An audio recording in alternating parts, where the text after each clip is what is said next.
What up, web, and welcome to Dummy Data. So this is it. This is the finale. This is the end. This is where we put everything together.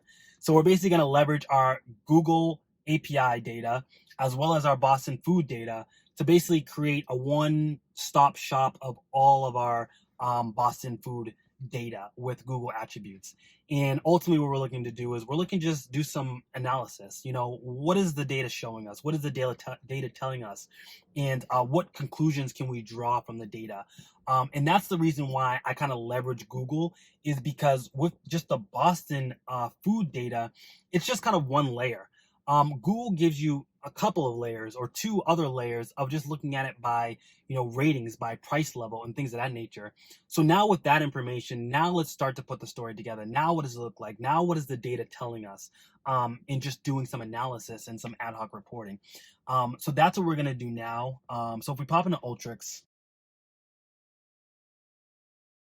I'm going to import in my Google Places macro, where this is going to pull a place ID for each business, where I also want the total ratings column in the API call. I'm going to import in the Google Place Details macro, where this is going to use the Place ID field to retrieve ratings, price level, and lat lawn details. Then I also set up a separate macro that performs an address match. This would ultimately take the best possible address from the two API calls created within the first macro. When I put that all together, this is what I get. A nice map with Boston food data plotted by location.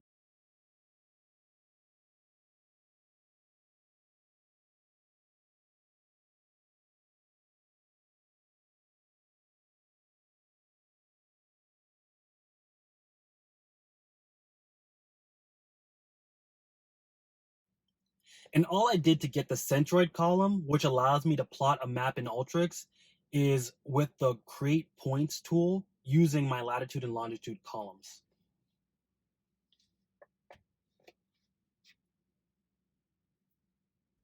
So that's pretty cool.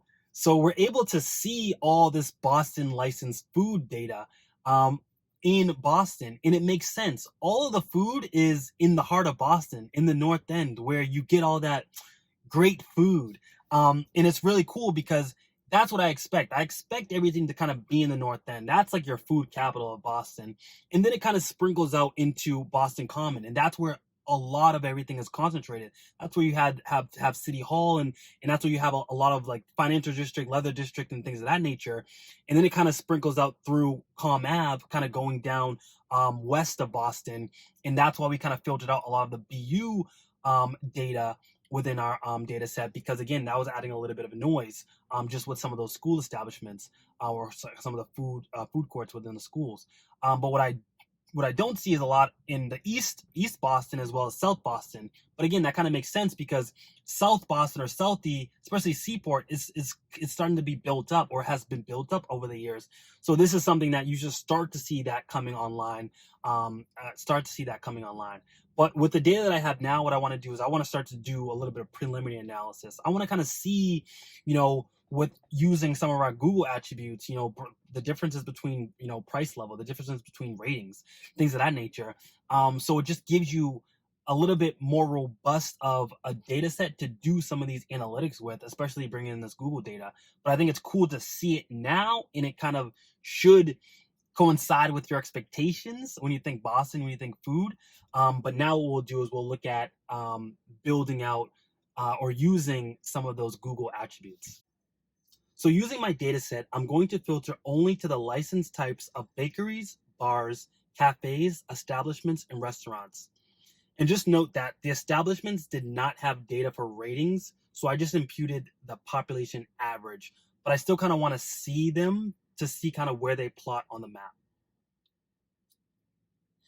I'll pull on a trade radius tool so that I can create a small polygon or radius around each of my centroids, and this will come in handy later.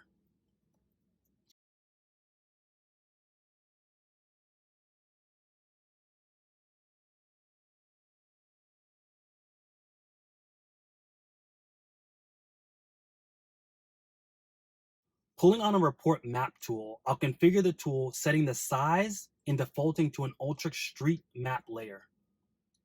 Within the data tab, I want to use my trade radius as my spatial field, group by type, and my thematic field or my measure field will be each restaurant's rating. Within the layer tab under polygon, I'll add in a new layer where number one just denotes the data stream from the trade radius tool. And the method will be smart tile, which is very similar to how the tile tool is configured. And you can see it establishes smart groupings based off of the ratings data.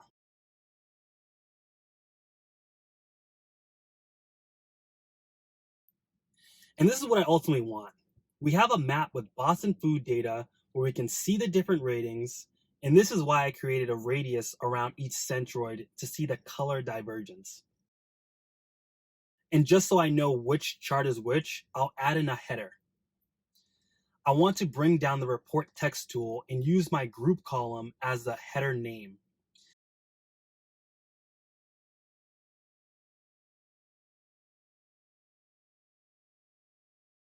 Then with the layout tool, I'll configure the orientation of the map in header.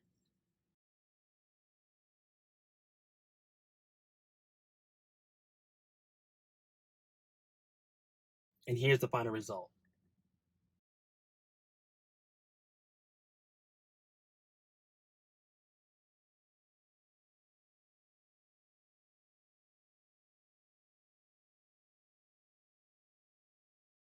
So we're done. And the cool thing about this is what we were able to do is we were able to build out some cool analytics around Boston food data.